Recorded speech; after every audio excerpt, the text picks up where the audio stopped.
പാങ്ങ് Pallipparamba GLP സ്കൂളിന് മുമ്പിലാണ് ഞാൻ നിൽക്കുന്നത്. ഈ വലിയ ദുരന്തം, ഇത്രയും അധ്യാപകരുടെ വിയോഗത്തിന്റെ വല്ലാത്തൊരു ഹൃദയഭാരം ഇവിടെ നിൽക്കുമ്പോൾ ഉണ്ടാകുന്നുണ്ട്. കാരണം എത്ര കുട്ടികൾക്ക് അക്ഷര വെളിച്ചം പകർന്ന അധ്യാപകർ കൂടിയാണ് ആ ദുരന്തത്തിന്റെ ഇരകളായി മാറുന്നത് എന്ന വല്ലാത്തൊരു വേദനയുണ്ടല്ലോ. ഇതൊരു കൊച്ചു സ്കൂളാണ്, എല്ലാവരുമായിട്ടും കണക്റ്റഡ് ആണ്. അപ്പോൾ ഈ അധ്യാപകരൊക്കെ പഠിപ്പിച്ചിട്ടുള്ള കുറേ പൂർവ്വ വിദ്യാർത്ഥികൾ ഇവിടെ തന്നെയുള്ള ആളുകളാണ്, നമ്മളോടൊപ്പം ചേരുന്നുമുണ്ട്.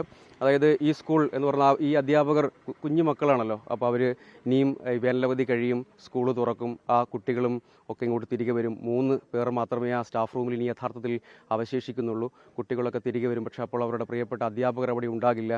അവർ സ്ഥിരമായി സ്ഥലം മാറ്റപ്പെട്ടിരിക്കുന്നു എന്ന വല്ലാത്തൊരു വേദനയുണ്ട്. അവർ ജീവിതത്തിൽ നിന്ന് തന്നെ ചുരം ഇറങ്ങിപ്പോകുന്നു എന്ന പൊള്ളിക്കുന്ന യാഥാർത്ഥ്യമുണ്ട്. കുറേ പൂർവ്വ വിദ്യാർത്ഥികളായ ആളുകൾ കൂടി നമ്മളോടൊപ്പം ചേരുകയും ചെയ്യുന്നുണ്ട്. ഇവിടെ പഠിപ്പിച്ച അധ്യാപകരുണ്ടോ?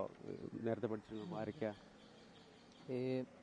തമിഴ ടീച്ചർ, സൂത ടീച്ചർ, മജീദ് മാഷ്, പിന്നെ ആശ ടീച്ചർ, ഫുഡൊക്കെ ഇത് പഠിപ്പിച്ചാണ്.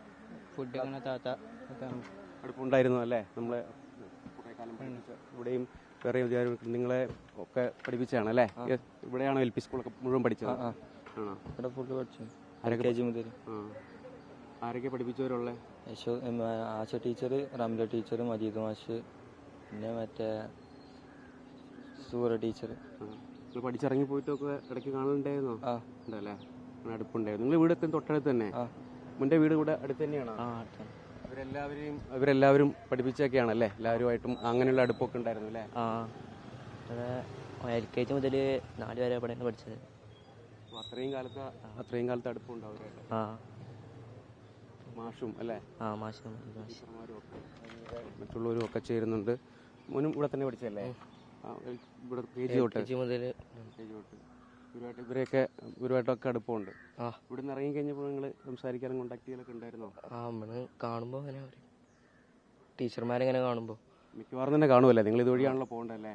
ഒരു പെരികൊക്കെ ഇടക്ക് ഇങ്ങനെ ആവശ്യത്തിനൊക്കെ വരും, ഓരോ കുട്ടികളെ ഓരോ ആവശ്യത്തിന്. അപ്പോൾ കാണും. അറിഞ്ഞ് നേരത്തെ സംഭവം നടന്ന പാടത്തിന് നിങ്ങൾ ഞങ്ങളെ കൊണ്ട് വന്നീന് മരിബ 7 മണിയൊക്കെ. അതാണ് അങ്ങനെ ഇവിടെയുള്ള മറ്റു കുട്ടികളൊക്കെ ചേരുന്നുണ്ട്. മോനും ഇവിടെ തന്നെ പഠിച്ചതാണ് അല്ലേ? KG ക്ലാസ് തൊട്ട്. ഏതൊക്കെ ടീച്ചർമാരെ പഠിപ്പിച്ചേ? ആശ ടീച്ചർ, സൂർ ടീച്ചർ, മജീദ് മാഷ്, പിന്നെ ഈ കഞ്ഞിക്കൻ്റെ എല്ലാവരെയും അറിയാം? എല്ലാവരും അറിയാം. ഇവിടെ തന്നെ ആയതുകൊണ്ട് പിന്നെയും ഇടയ്ക്കിടയ്ക്ക് കാണുകയും ചെയ്യും. ഭയങ്കര ഷോക്കിംഗ് ആയിപ്പോയി അല്ലേ? അപ്പോൾ മിക്കവാറും തന്നെ നിങ്ങളിവിടെ പഠിച്ചു പോകുമ്പം ആ അടുപ്പം ഇടയ്ക്ക് ചിലപ്പം ചെറുതായി വഴക്കൊക്കെ പറഞ്ഞിട്ടുണ്ടാവും, പക്ഷേ പിന്നെ എപ്പോഴും കാണലുണ്ടായിരുന്നു അല്ലേ? എപ്പോഴും കാണില്ല. സ്കൂളിൽ പോകുമ്പോൾ ഞാൻ സ്കൂളിൽ ഇവിടെ പോലെ അപ്പോൾ ടീച്ചർമാരൊക്കെ എന്നെ കാണുമ്പോൾ ചിരിച്ചിരും. എൻ്റെ പേര് കയറാൻ വിളിച്ചിട്ടുണ്ട്. മോൻ്റെ പേരെങ്ങനെ? പ്രയാസേന്ന് വിളിച്ചിട്ടുണ്ട്. അല്ല, നിങ്ങൾ അതിലെ കടന്നു പോകുമ്പോൾ അല്ലേ ഇവിടെ പഠിച്ചു പോയ ആളെന്നുള്ള രീതിയിൽ ആ വിളി ഓർമ്മയുണ്ടല്ലേ? അതാണ് അവരത്ര വൈകാരികമായി പറയുന്ന ഒരു കാര്യം. ഞാൻ നേരത്തെ പറഞ്ഞാൽ ഇവിടുത്തെ കുഞ്ഞുമക്കളാണല്ലോ, അവർ തിരികെ വരും, വേനലവധി കഴിയും, തിരികെ ഇങ്ങോട്ടേക്ക് വരും. പക്ഷേ ഇവിടെ അവരുടെ പ്രിയപ്പെട്ട അധ്യാപകരില്ല, അവരുടെ ഓർമ്മചിത്രങ്ങൾ മാത്രമേ ഉണ്ടാവുകയുള്ളൂ എന്നൊരു ഹൃദയഭാരം ഉണ്ടല്ലോ. കാരണം അവരൊക്കെ തിരികെ വരണം, പക്ഷേ ഈ സ്കൂളിനെ നയിച്ചിരുന്ന പ്രധാനികളൊന്നും ഇവിടെയില്ല. വീണ്ടും കുട്ടികൾ തിരികെ വരും, അവശേഷിക്കുന്ന അധ്യാപകർ തിരികെ വരും, മറ്റാരെങ്കിലും പകരക്കാരായി വരുമായിരിക്കാം. പക്ഷേ ഇങ്ങനൊരു വല്ലാത്ത ദുരന്തത്തിൻ്റെ ഹൃദയഭാരം ഈ സ്കൂളിന് മേലെ അടിച്ചേൽപ്പിക്കപ്പെട്ടിരിക്കുകയാണ്. ഒരു കൊച്ചു സ്കൂളാണ്, അക്ഷരാർത്ഥത്തിൽ ആ സ്കൂൾ അനാഥമാക്കപ്പെട്ടു എന്ന് വേണമെങ്കിൽ പറയാം. നമുക്ക് ഈ ഒരു ദൃശ്യം കൂടി കാണിച്ചു തരും നമ്മുടെ ക്യാമറമാൻ. അതായത് ഈ സ്കൂളിൽ ഈ വെള്ളവധി ഒക്കെ ആകുന്ന സമയമാകുമ്പോഴേക്കും ഇവിടെ ഒരു ചെറിയ കൊച്ചു പാർക്ക് കേട്ടോ, കുഞ്ഞു കുട്ടികളല്ലേ, അവർക്ക് കളിക്കാൻ വേണ്ടി ഒരു ഊഞ്ഞാലും അതുവഴിയുള്ള അങ്ങനെയൊക്കെ നമുക്ക് കാണാം. അതൊക്കെ ഒരുക്കിയിരുന്നു.